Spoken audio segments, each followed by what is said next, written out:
Just as I forms believe have bound, unbound, and calculated controls, reports have unbound, bound, and calculated controls as well. Let's take a look. If I select the company text box, it's a bound control, and it's bound to the company name. This text box right here is actually unbound. Now its control source is equals 1, but it was an unbound control. It's not bound to any underlying data. I could add an image control just as I added an image control to my form, and that image control would be unbound. And I can add calculations. Just as I added calculations to my form, I can add a text box wherever I'd like, and I can base the text box on a calculation that I specify in the control source. And in fact, if you want to think of it this way, this control that I added is a calculated control. In a certain way, its calculation or expression is equal 1.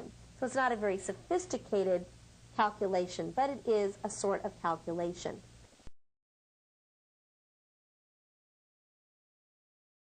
Just as forms can be based on data in more than one table, reports can as well. Let's take a look.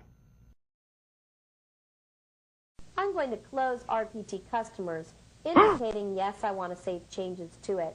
And we're going to create a brand new report using a wizard. The report that we're going to create is going to contain information from our customers table, our orders table, and our order details table. I'm going to select customers, and from customers, I'm going to grab the city, the company name, and the contact name.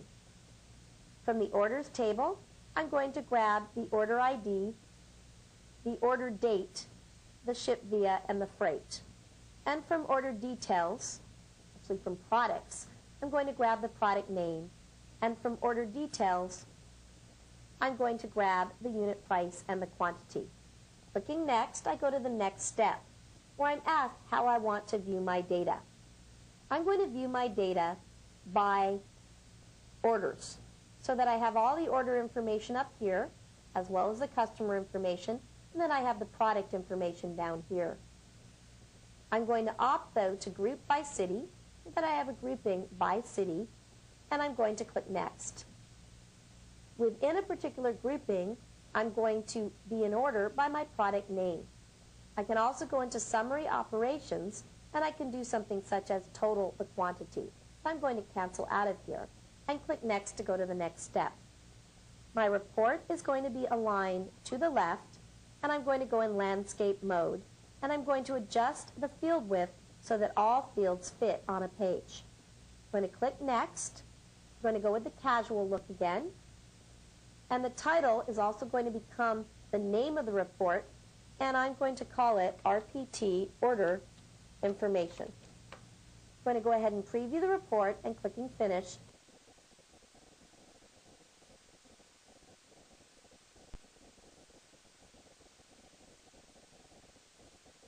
The report is built for me.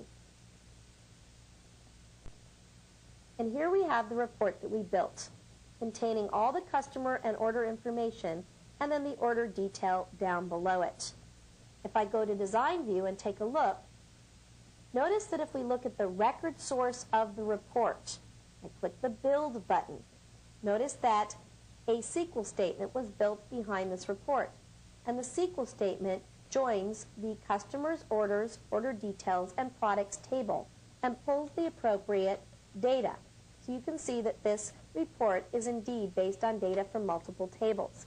And I can actually refine the SQL statement, limiting the criteria and so forth. And this is an example of a report that's built upon a query or SQL statement rather than being built upon a table directly. I'm going to close the window and update any changes that I've made, although I haven't made any changes. And let's explore this a little bit further. You can see that the data comes from multiple tables, and we have a grouping that's based on city, and that's our city header. We also have an order ID. The order ID header contains all the information about the order. The detail section of the report contains information in the detail items of the report.